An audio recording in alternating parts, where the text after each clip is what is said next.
လိုကောင်မျိုးသေတောင်သေသွားအောင်မယ်ပြောပြပါအောင်မယ်မာကြီးကလေတောင်းတောင်းဆိုစိတ်မတိုးခြင်းဦးသေးလားအခုလက်တလောဆိုလို့ရှိရင်တစ်တော်ကောက်တွေဖွင့်မယ်ဆိုလို့ရှိရင်ဒီပြဿနာပဲအမြင်နဲ့မြင်နေရတယ်နော်ပြီးတော့သူများပြဿနာကြားတယ်ဘယ်တော့မှဝင်ပါရဲသူမဟုတ်မာကြီးတစ်တော်ပေါ်မှာပေါ်ခဲ့တာ၄နှစ်ရှိပြီသူများအကြောင်းကိုတစ်ခါမှမပြောဘူးဘယ်ဆယ်လီနဲ့မှဟိုဆယ်လီရှိပြေးလိုက်ဒီဆယ်လီရှိပြေးလိုက်ဟိုဆယ်လီနဲ့တွဲဆော့လိုက်ဒီဆယ်လီနဲ့တွဲဆော့လိုက်ဟိုဆယ်လီအကြောင်းပြောလိုက်ဒီဆယ်လီအကြောင်းပြောလိုက်လေနို့စိတ်ဝင်စားဘူးမာကြီးမလေးမာကြီးတက်တော့ပေါ်မှာမာကြီးကိုတောင်တိကြရဲခင်ကြရဲဆိုတာမာကြီးကကိုမောင်နှမနဲ့ပဲကိုအလုံးရှုံနေတာကိုမောင်နှမ9ယောက်ကိုသားသမီးကိုဝင်တဲ့ဒါပဲသူများအကြောင်းပြောရတာလေဝါသနာမပါဘူးဒါပေမဲ့အခုကြောက်လေမပြောချင်ဘူးသိလားဒါပေမဲ့အသေးကယားလာပြီအဲ့တော်ရားတာကလီနဲ့မခံနိုင်ဘူးရှင်ကိုယ့်ရဲ့မျက်လုံးထဲမှာတော့တော်တော်လေးကိုမခံနိုင်ဘူးသိလားလူပါဝရတယ်ဆိုတဲ့ဟာမျိုးတွေပေါ့နော်ကိုကလည်းအမှန်တရားသမားဆိုတော့လေနော်ဘလို့အကြောင်းတရားပဲဖြစ်ဖြစ်အိမ်အောင်တစ်ခုမှာယောက်ျားနဲ့မိန်းမနဲ့အိမ်အောင်ကြထားသည်ဖြစ်စေအိမ်အောင်မကြထားသည်ဖြစ်စေသားသမီးတယောက်ထွန်းကားထားပြီဆိုဒါသူ့လင်သူ့မယားဆိုတာလူတိုင်းနားလေတယ်နာမည်တွေနဲ့မပြောချင်ဘူးနော်နာမည်တွေနဲ့ပြောတဲ့အခါကျရင်သူတို့ viewer ရှာတယ် sorry ပဲ viewer ရှာတယ်စိတ်ဝင်စားဘူးကိုလည်းကို့အနေထားနဲ့ကိုပြောပြတာနော်မခံမြတ်နိုင်ဖြစ်လုံးပါအဲ့ဒီကောင်မလေးကလေမိုင်းနဲ့အမျိုးလေးနည်းနည်းလေးပဲတော်ကြည့်အမျိုးမတော်တာတော်တော်လေးမှားသွားတာပေါ့နော်တကယ်ပြောတာညီမကိုတဝမ်းခွဲတို့တူမတို့အဲ့လိုတွေတော်ကြည့်အဲ့လိုကောင်မျိုးသေတောင်သေသွားအောင်မယ်လူဘာဝတာလူဘာကိုကန်းကုန်သွားတာသူလူဘာဝတာမပြောနဲ့လေဟိုကောင်မလေးကလူဘာဝခွင့်နေသူ့ကိုပေးထားတော့ဒီကောင်လေးကလူဘာကိုစွတ်ဝါမှန်ဒီကြားတဲ့အနောက်ကနေတက်လာပြီးမြင်ငယ်မပြောသေးတယ်မြင်ငယ်မပဲပြောမှာပေါ့နော်ကိုယ့်ရဲ့အမြင်မှာတော့ကိုကမြင်ငယ်ဆိုစားတွေကအလက်ကျိတ်အသေးမုံလောက်ထက်တောင်မုံနေမြင်ငယ်ဆိုတဲ့အတန်တွေကိုကြားရင်လေအသားတွေကနေကိုမုံတာသိလားပြောချင်တာခါကြလေမပြောဘူးဆိုတာအော်ငါပြောတာတမျိုးထင်နေကြတာတမျိုးတွေဖြစ်မှာဆိုလို့ဆိုပြီးကိုကမျိုးသိပ်တာအဲ့လိုကောင်မှမျိုးတွေတွေးချင်တာဟမ်ဟာသူများယောက်ျားယူပြီးတော့ငါလင်ကိုထိကြည့်ပါလားဘာတွေပြောနေကြဘာတွေပြောနေတာဟမ်မရှက်ဘူးလားဆိုရှယ်မီဒီယာပေါ်တက်ပြီးမရှက်ကြဘူးလားဘာတွေပြောနေတာဘာတွေ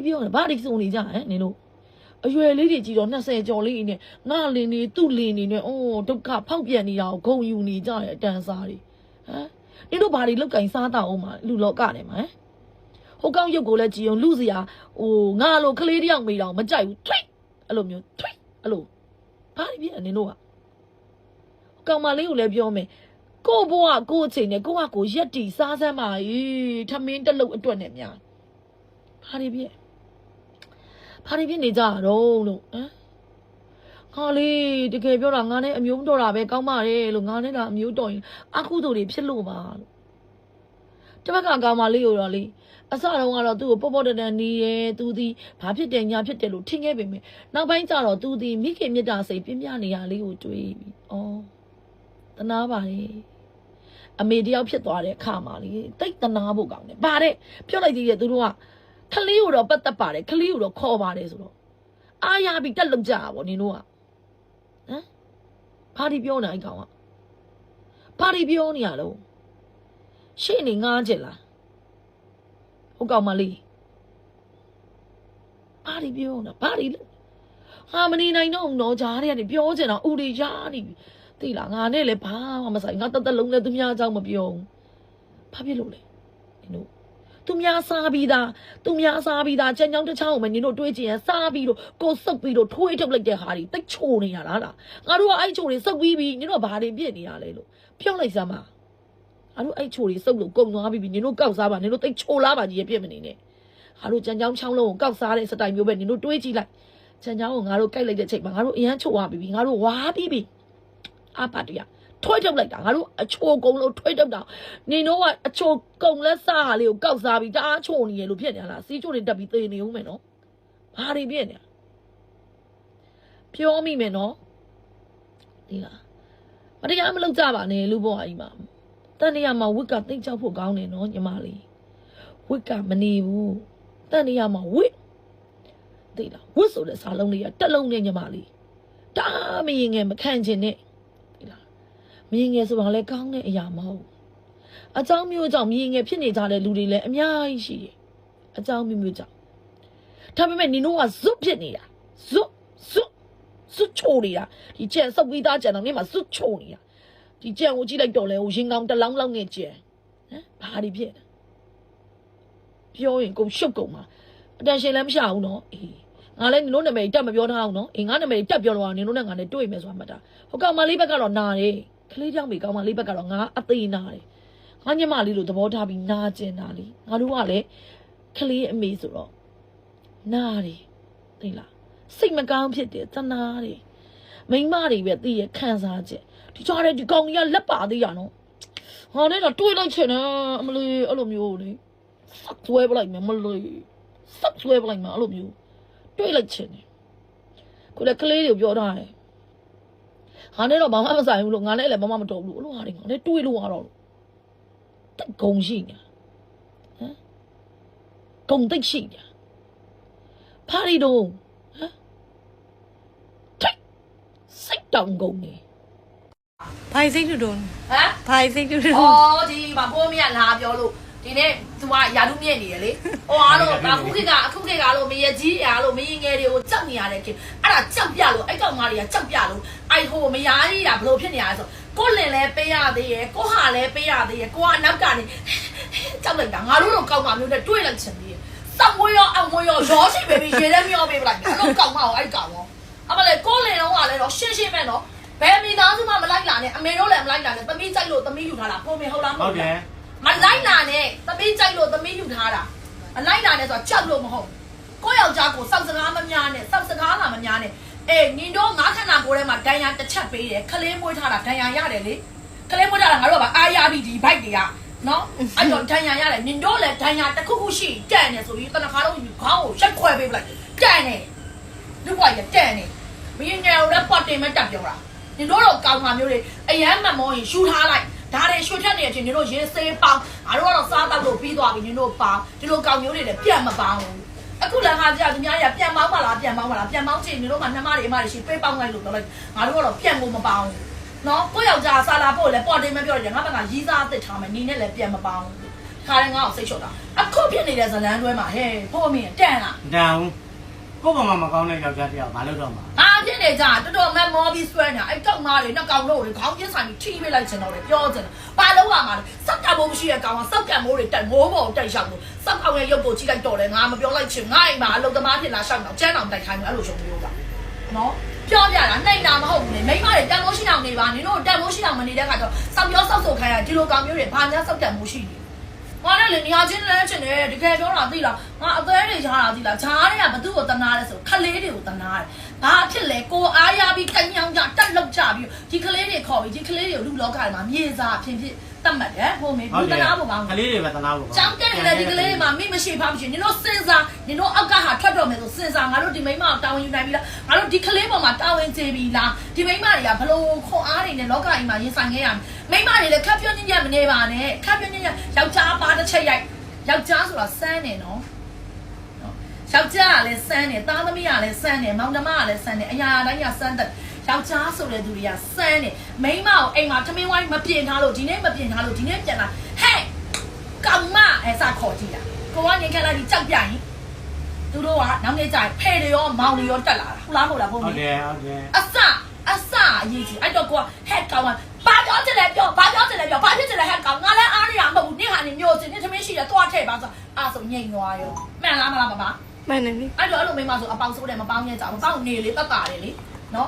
အများအတိုင်းကတန်မိုးရှိတယ်ကိုပစ္စည်းကြမသုံးလေတန်မိုးတက်လေပဲတန်မိုးရှိတယ်မှန်လားမလားဘုံဘာဖြစ်နေကြလဲလို့မေးချင်တာလေဟမ်ခံရင်းနဲ့ဒီဘက်ကနေဆိုရင်ဘယ်လိုလုပ်လဲလေမျိုးပါတက်နေမိတယ်မဆောက်စီပါတော့အကုန်လုံးထွက်ကုန်မယ်သိလားဒီရောအသေးတွေပြောပါအောင်မယ်မရင်ငယ်ကလည်းဖြစ်နေတာတခါတည်းကိုသိရမှာငါလင်ကုံငယ်စာနေလိုက်ကြတာဟေးစောက်ရှက်ရှိကုံစာငါတို့လေအိမ်မှာကြောင်တောင်မှပဲလေကိုကနားလေတယ်ကြောင်လေးတွေဖောက်ပေးထားတော့သူတို့ကမောင်ဓမ္မဆိုတက်ခွမခံငါတို့ကခွဲထားတာအော်မောင်ဓမ္မပဲဆိုပြီးတော့ဒါသလိတ်ဆန်နော် ပြောပြမယ်ထမင်းတစ်လုံးတို့ပါလို့တူတူအိတ်ခဲလို့တူတူနေခဲလို့တငယ်ချင်းရရှိတယ်စပယ်တငယ်ချင်းတွေလာမလို့တိတ်ကျွန်းနဲ့ကုန်သိကုန်မယ်စောင်းမိုးတွေရောအောင်မိုးတွေရောချီပင်လယ်ထဲမျောပလိုက်မွေးမြင်နေရရှုပ်ကျုပ်ပဲသွားလိုက်မယ်အုံနက်စီကျုပ်ပေးလိုက်မယ်အဲ့တော့စကားများနဲ့ကောင်းမနေဆိုငါပြီးကို ကရုံးမှတုံးပြီးလိုက် အားလုံးကောင်းမှပြောဆိုလို့ရှိရင်လေငါတကယ်ပြောတာကိုယောက်ျားတော့ကလည်းအသေးလောက်ခဲ့တာနော်တကယ်လောက်ခဲ့တာတရားရုံးပေါ်ကိုရိုက်ဥတိုက်လျှောက်တာယောက်ျားကမကွာပဲဥတိုက်လျှောက်တာငါတို့မိန်းမမျိုးခလေးသွတ်သွတ်လေးပိုက်ပြီးတော့ဥတိုက်လျှောက်တာမြင်တို့လိုမျိုးတွေနာမှာမနေနိုင်ပါဘူးဥတိုက်လျှောက်ပြတာဖရားရုံးတရားရုံးဥတိုက်လျှောက်တာတရားသူကြီးတော့အံ့ဩသွားတယ်အခလေးလေးငယ်ငယ်လေးနဲ့ဟုတ်တယ်မခံစားပါဘူးဘာလို့ခံစားဘာလို့တော့ကွာပေးပလိုက်တယ်ဟဲ့ကွာပြီးကိုလည်းနောက်ရေးစားထားချင်ထားလို့ရတယ်ကိုကလည်းလွတ်လပ်သွားဒီလိုကောင်းနေပါအမျော်လေးကိုပြန်မလာနဲ့ဟဲ့ငါပြီးကိုလည်းမီးပုတ်ပြီးတော့ကိုဖုတ်တာကိုကတ်ထားလိုက်မယ်စောင်းမြင်ကတ်တာဟမ်ဆွဲဆိုပြီးတော့ကတ်ထားလိုက်စောက်ကြံမိုးရှိရေစောက်ကောင်းနေဖြစ်နေရစိတ်တူအောင်လာလုံး စိတ်မတွနဲ့အန်ဒီခါကငယ်ကောက်ညာပဲမပြောရဲဘူးသူကအဲ့အကြောင်းတွေပြောရင်မပြောရဲအန်ဒီခါမပါဘူးသူမသိဘူးပေါ့ပြောပြတာသူများအိမ်အောင်တွေကိုလိုက်လုပ်တဲ့လူတွေကတိတ်ပြီးတော့ဂုံယူမနေစမ်းပါနဲ့တန်တရားမှာအရန်ကြောက်ဖို့ကောင်းတယ်နော်ဝစ်ကအရန်ကြောက်ဖို့ကောင်းတယ်ခဏခဏပြောဘယ်တော့မှဆိုအခုဒီနေ့ချိန်ကြီးနဲ့ဖះမှာအမြဲတမ်းသစ္စာဆိုဘယ်တော့မှသူများအိမ်တော်မဖြတ်စည်းခဲ့ကိုเจ้าနဲ့လည်းမျက်ရည်ပေါက်ကြီးနဲ့ဘယ်သူမှမကြခဲ့အေးမရှိရင်ပြောင်ပြောင်ပဲတောင်းစားလိုက်မယ်မရှိရင်တိုင်တစင်းအဝတ်လျှော်စားမယ်မိဖို့တိုက်စားမယ်ကိုသားသမီးပေါ်မှာလည်းအဲ့လိုစိတ်နဲ့ပဲကြွေးချင်သူများကပေးလိုက်လို့ကမ်းလိုက်လို့အခုရှိတယ်အမလေးကိုကိုမြင်ငယ်ဖြစ်နေတာကိုလည်းမသိကြအောင်ပတ်စံလေးလွှဲလိုက်ရင်ပျော်နေကြပတ်စံလေး10သိန်းလောက်ရ15သိန်းလောက်ရကဘာတစ်ခုထင်အဲ့ကောင်တွေကမယားအားလို့ခိုးပေးနေလို့တင်နေနေတာနော်တကယ်တော့ကိုယ့်ကိုယူလို့ပြောရင်ကိုလိုကောင်မမျိုးလဲချောင်းထိုးပလိုက်တော့သိလားအမှတ်ထားဘယ်တော့မှမစိုးအလကားသူများရှိရမျက်ရည်ပေါက်ချင်းနဲ့ကြားတယ်ပတ်စံရလဲအလကားဘယ်တော့မှမပြောင်းရအောင်နော်ဘုံမင်းနော်ငါတို့ကတော့ကျင့်တတ်တယ်ကိုမိဘကိုလည်းကိုကျေးဇူးတင်တယ်ကိုမိဘဆုံးမမမငငယ်မဲဆုံးမတယ်သိလားဘယ်တော့မှအစမပြေတော့ကလည်းသူများနေနေကြာမခိုခြင်းခဲ့ပြောပြီးသားနော်ဘာဖြစ်လို့လဲဘာလို့မှလဲတာလည်းမတာရအောင်စိတ်နဲ့တော့မပြမဘူးကြိုက်ရင်လူပြိုပဲကြိုက်တယ်စိတ်နဲ့တော့မပြမဘူးသူများမိသားစုသူများအိမ်တော်ကြီးဘာလို့မှလဲကိုတော်မှဒီဘဝမှာကိုယောက်ျားသူများယူလို့ပေးလိုက်ရခံစားကြည့်စမ်းပါပေးသွားတာမှမဟုတ်တာကိုလင်သိသွားတာကိုများသိသွားတာမှမဟုတ်တော့ရှိရတာနဲ့လာပြီးဖောက်ပြန်ဖောက်ပြန်ခန်းနေကြပြီးတာယာပြီးတန်ရောစင်ဖြစ်သွားလို့သူတို့ကလည်းဖောက်ပြန်နေသူတို့ကလည်းပြန်လုပ်တယ်ပြီးတော့တန်ရောစင်ဖြစ်လို့တွက်တာလို့နဲ့ငါအဲ့ဒါကြောင့်ငါပြန်လုံးရှိမှတွေ့နေအဲ့လိုလူတွေဆိုအသေးပြောတာအောင်မိုးရောစောက်မိုးရောချီပြီးတော့ပြောလိုက်တယ်ချက်ဆက်မိပါရောချစ်ပြီးနေတာဒါမလုပ်နဲ့လို့ပြောတယ်အဲ့ဒါဇာရိကညံပြင်းတာလို့ခေါ်တယ်နော်မရှိတာလေကဲနောက်ပိုင်းပြန်လာနဲ့ငါဝယ်မိုက်ခက်ခိုင်းဘယ်သူရောက်လာရင်ဒီမှာpassport သွားလို့ခိုင်းတာဘယ်သွားဖို့လဲဆိုသူ့ဟိုမှာရောင်းစားလို့ကျွန်မသူ့မစင်းညကျွန်မမရောက်ပဲလို့မနေကြအစ်ရောက်လာတော့အစ်ရောက်လာတော့ဒီမှာဟက်ဆောင်ဒီနေ့ဘိုးမင်းတို့အဆက်အဝင်ထွက်တယ်လို့ကြိုင်ရမယ်လို့စီးနေလောက်ရမယ်ဆိုတော့ဒီနေ့တတနာအင်ကြီးအဖြူနဲ့အင်ကြီးဖြူဖို့တော့ရှုံးသွားတယ်တရက်တည်းလို့ပြင်ပေးတယ်နေကဟုတ်နေပါလားသူလုံးဝလာတယ်မစိုးနဲ့သေစတာနေပါလေတကယ်မိုက်နေပြီတကယ်မိုက်နေပြီဂျိုင်းရဲ့နေရာပြန်ယူထားရတာပြန်ယူလဲယူတာတရက်တာငါးရီပါနေငါးရီပါအစိုးရတွေကပါဒါစီးလိုက်ဆိုပြီးဒီနေ့မစုံပြေစီးလိုက်နေရမှာသူနေတဲ့ခါမှာသူမစုံပြေနေနေရရဲ့လူရဲ့မှုကိုလုံးဝယူတာလုံးဝမန်နေဂျာဆိုတော့လည်းမန်နေဂျာစတိုင်နဲ့လာမန်နေဂျာစတိုင်နဲ့တန်ခန့်နေအောင်နေတာလည်းပြန်တလီပြန်ဖို့ကတော့ဒီတော့ကလည်းလူတယောက်ရဲ့ဘဝကိုအတားကြာကြီးပြောပါစေကိုမေးမပြောသူကပတ်စံသွားခိုင်းတာပြောပါလေသူကပြန်လာသေးတယ်အဲ့လိုတယောက်စိတ်မပြတ်တယ်ပြန်လာသူကအနောက်ဘက်ပြစ်တာတွေသူပြန်မလာနဲ့သူကသူကိစ္စနားလို့ရတယ်သူမဟုတ်သူပြန်လာတယ်သူလည်းအလွဲလေးများပတ်ဖို့ရုံမှာဟုတ်ရဲ့တန်းစီတဲ့ခါကျရင်တကယ်စွာနိုင်မှငါတော့ကဆိုလဲတန်းစီရကိုချင်းမစားကြဘူးကုမ္ပဏီကလူတွေလာထည့်ကတ်နေအရှိမလာထည့်အရှောက်အစိတ်အယောက်90ငါတို့ကဘာမှတည့်ရခါပတေကိုနေမနေတာသိပြီပြောရလူကြောက်လည်းဒီလိုမျိုးကြည့်ရငါတို့ကလည်းငါပြောတာလူကြောက်လည်းသေးတာဟုတ်တယ်မဘာလို့လဲဟုတ်တယ်နေမပြောတော့ဒီနေ့တော့မဟုတ်ည7 နာရီမှထွက်လာနေမယ်အဲ့ဒီကငါတို့ကည7 နာရီလောက်မှထွက်လာငါတို့ကအရန်ကြက်နေတဲ့ချိန်လှုပ်လိုက်တာလေဟာအချိုးတွေဆိုအသက်တွေတောင်ယူလို့တော့မရဘူးချွေးတွေပြန်တာဘာမှလည်းယူလို့မရဘူးရေဘူးတဘူးနဲ့စီလိုက်ရတယ်အဲ့လေယူလို့မရဘူးလေတကယ်တော့အဖော်ပါမှအစင်ပြေရသလားအဖော်ပါလေမမအဖော်ဆိုမဟုတ်နောက်တစ်ယောက်ပါမှပြောတာအဖော်ပါလားမဟုတ်ဘူးအဖော်ပါလေအဲ့ပေါ်အဖေမှာပဲနေခဲ့ရလေအပြင်မှာပဲအဲ့ဒီအဲ့ဒီဟာလားခုရပါအရင်တော့ဆိုမမမြအားမြအကုန်အဲ့လားအဲ့ခါကျလို့ရှိရင်ပြင်မယ်အဲ့ရုံးသွားပြီဆိုရင်လေရန်ဖြစ်နိုင်ဟုတ်တယ်ငါတို့ကတန်းစီရပေတော့မယ်သိလား900အဖိုးကြီးဆိုလို့ရှိရင်တော်တော်အသက်ကြီးပါပြီအဖွားကြီးတယောက်အဲ့ဒါကိုလေအသက်ဘယ်လောက်လဲလို့မေးတယ်လို့90ကျော်လောက်ဆိုရင်တော့သူမစီခိုင်းကြီးကမစီရအောင်လေနေပြီးတော့လောက်တာအားတယ်လေထဲတာသိတာတခါလေထဲပြောကုမ္ပဏီကပ်ပြားနေလာဒီတော့လာငါသွားပြရ ဘာလို့ညာလဲလို့အမားတို့ကကျမတို့ရှိပါလားကျမတို့နောက်မှာထည့်ချင်ချင်ကျမတို့လည်းတန်းစင်နေရတာဟဲ့ငါတို့ကကုမ္ပဏီနဲ့အမားတို့ကိစ္စလို့ပြောလိုက်တယ်လေဟုတ်တယ်မလားသူတို့ကသူတို့လိုက်ထားတာသူတို့ကိစ္စငါတို့ကတန်းစီငါတို့လည်းလူသားပဲငါတို့ညောင်းနေလေငါတို့ကကျတော့ပတ်စံနေမပေးထားတော့ဟုတ်တယ်အဲ့ဒါမှရံပွဲတွေရှိတယ် passport လုပ်လည်းမလုပ်ရဘူး စွာနိုင်မှဟုတ်တယ် passport လုပ်ရင်လည်း ကိုရကြည့်နေရတယ်သူကောင်လေးညာကတ်တယ်အကောင်လေးကဟိုမပြောကြဘူးလေကောင် main ကလေးတွေပဲစွာယောက်ျားလေးကြတော့အဲ့မှာ2ယောက်ကအဲ့ကောင်မပြောခံရတာရှင်းတယ်အဲ့နောက်ဆုံးလည်းကြတော့ရေးလာပါပဲဒီဘာလို့မှလည်းမဖြစ်နေပြည့်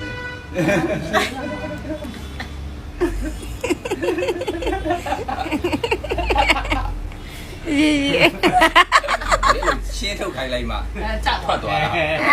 လို ကျမက သူတကယ်ဟိုမှာအကုမိသွားပါဘောရေဒါပဲဒီကခတ်တယ်နော်